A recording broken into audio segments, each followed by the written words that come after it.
Hello, everyone. I am Allison Davis-White Eyes with the Office of Institutional Diversity, and I have the distinct pleasure of interviewing two amazing colleagues as part of our campus community. Thank you both so much for joining us here today in celebrating the many successes Oregon State University has enjoyed over the academic year. Part of the success is the work that you all have accomplished in advancing diversity, equity, and inclusion through OSU Ecampus. We would like to take some time for both of you to share a little bit about your success. To get us started, why don't you introduce yourselves, share with us your roles at Oregon State University, what it is that you do, and what makes you tick. And I think I'll start with Lisa. Great. Thank you so much, Allison, for inviting us here. Hello, everyone. I am Lisa Templeton. I have the honor of serving as the Associate Provost for the Division of Ecampus. Ecampus is kind of an umbrella organization for our Ecampus Online, which is our online courses and degree programs that we offer. We also have an open educational resources unit at Ecampus. We have an Ecampus research unit, and we have a newer unit of corporate education. So I'm excited to be here and share a little bit about the diversity, equity, and inclusion initiatives we have going on through the whole division. Thank you. And Marley? Yeah, hi everyone. I'm Marley Perez, and I serve as the Director of Student Success for Ecampus. And so I manage our team of folks that work to provide student services to all of our students in online degree programs, as well as students in online courses. We also manage success initiatives and a number of other aspects of student services. So we field a lot of complaints. We help students get connected to other resources across campus and really just work to support our students at a distance. I love the work that I do. I've worked at OSU now for almost 14 years, and every job I've had, there's been an aspect of advocating for diverse learners. And so I'm excited to be able to still do that in this position for Ecampus as well. Well, thank you. Let's take a little bit of a deeper dive. What would you say are the biggest accomplishments you have had with tribal initiatives in Ecampus? Yeah, we're pretty excited about our Tribal Communities Initiative in Ecampus. I think the biggest accomplishment has really been establishing a feedback loop with the Oregon tribes, and OID and you, Allison, have been really instrumental in this part of the initiative. Allison has been able to get feedback from tribal leaders early on, and we were able to kind of build this initiative with all of that in mind and really build something that was going to be attractive to our tribal folks all throughout Oregon. So after launching, we were able to return and report to that same group, and we were met with a lot of really positive feedback, some really great guidance on what to do next, and honestly, a lot of excitement about what we're trying to do. And so just to be accepted and feel like we were on the right track was huge. I think second, in the process of launching this campaign, we've been able to share stories of our Native and Indigenous students, faculty, and staff that work with Ecampus. And that's been a really exciting opportunity. A lot of our recruitment and marketing is really centered on telling stories of real folks here at OSU and the real experience of studying online. And so seeing the reaction from folks to that sort of marketing and being able to tell those stories has been really critical in helping us stay the course with what we're doing and keep doing what we're doing in the way that we are and keep reaching out to these populations.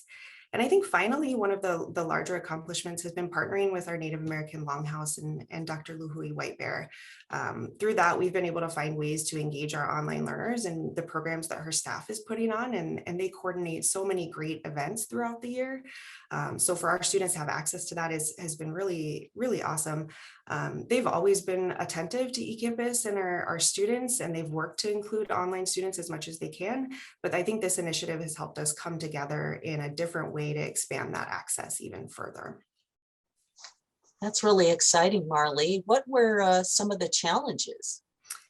Yeah, there's lots of challenges to overcome, I think, in this work. There are three that come to mind. First, I think it's really hard to ignore the pandemic. COVID has certainly impacted the work we had planned, as many of our efforts to connect with tribal communities and leaders were through in-person events and meetings, and those have obviously been paused. Second, I think building back a level of trust with the tribal communities and leaders is an ongoing challenge, and that's probably university-wide, not just for this initiative. I mentioned earlier that I feel like that's one of our accomplishments, but that doesn't mean the work is done. This is a group that has seen our institution not follow through before, and it's been really challenging to work towards gaining back that trust. So that's an ongoing challenge, which I think we welcome and we want to work towards. And then finally, we know that broadband access is a significant barrier for many, but especially those living on tribal lands and in remote areas. And for some, this really impacts their ability to remain in their communities and pursue a college degree online. So we can do all the work we want in this initiative and all the outreach, but we're still going to find students that just don't have access. So that also continues to be an ongoing challenge. Hmm. Well, as we're talking about challenges, in what ways did you overcome those challenges? Yeah, I think in terms of COVID, it's been a real unfortunate situation that a lot of events have been paused or postponed, but I think we've also been able to find other ways to support our students during this time. And so one example is we've expanded our financial hardship grant to include students who lost or experienced delayed tribal funding during the pandemic as a way to make sure that our students were still able to persist during this really difficult time. They didn't have to think about the finances that may have been creating more stress or more barriers. So that's one way I think we've tried to address COVID. It's a small way, but something we're trying to do. But we're definitely looking forward to getting back on track with some of our plans for in-person engagement. In terms of building trust with the tribes, I think with the help of you, Allison, and others across the campus that have partnered with us on this initiative, we've been able to nurture those relationships and commit to the work needed to keep this initiative sustainable in the long term. But that's ongoing as well. I don't know that we're ever going to overcome that entirely, but it's something we're committed to working on. And then with internet access, to some extent, we do address this through our financial hardship grant for students if it's mainly a financial barrier that's keeping them from accessing the internet. But we're also working right now to explore other solutions for our students that would expand access more broadly. We don't have one yet, but that's a critical barrier that we're hoping to work out soon. Well, thank you, Marley. That's really good to hear.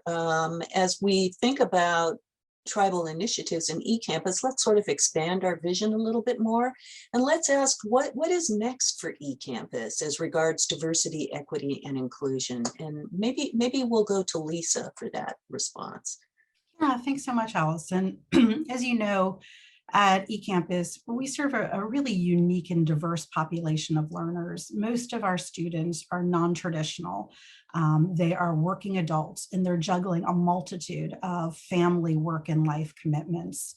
And our students actually have a higher percentage of Pell eligibility and a higher financial need than campus students. We also have a similar percentage of first-gen students as campus does. So at eCampus, we are used to advocating for our distance students, but we've recently started to do more work around DEI. For example, last year, eCampus embarked on a process of adaptive strategic planning for inclusive excellence. After we engaged with stakeholders, including our faculty, staff, and students, eCampus has adopted 9 goals to advance inclusive excellence within our division.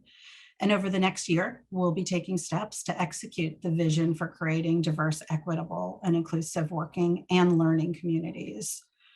Also, eCampus has launched a workshop on inclusive teaching online, which helps online instructors and faculty learn how to better reach and support students with diverse identities, backgrounds, and needs in their online classes.